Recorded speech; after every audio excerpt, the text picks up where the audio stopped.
今仔日是到数值连假的头一天，这国道路南的车是塞到路长，这国道5号有股是会塞到下晡。这几天的天气真好，日头嘛真美。气象署是针对8个县市发布高温资讯，提醒乡亲就要特别注意，防止热伤害。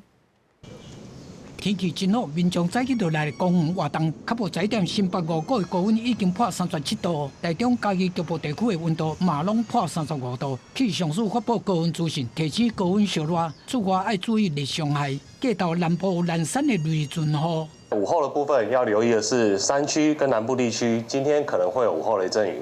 那明天在中部地区午后雷阵雨的范围也会稍微比较多一些些。气象署预告，未来一礼拜拢是落太平洋高压的影响，天气烧热。10月上旬，伫南海、菲律宾、东方海面，拢是有利热带扰动发展的环境。另外，入秋了的冷空气，因为高压势力无法度接近，要到10月中旬才有机会转凉。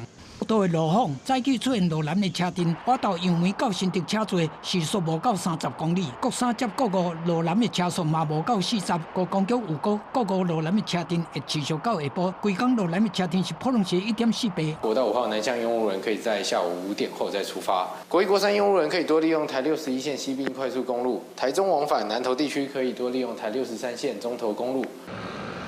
省道按拜5日开始已经出现车阵，公路局协调国道的客运增班。2西部的国道客运开7061班次，东部的国道客运路线驶1827班次。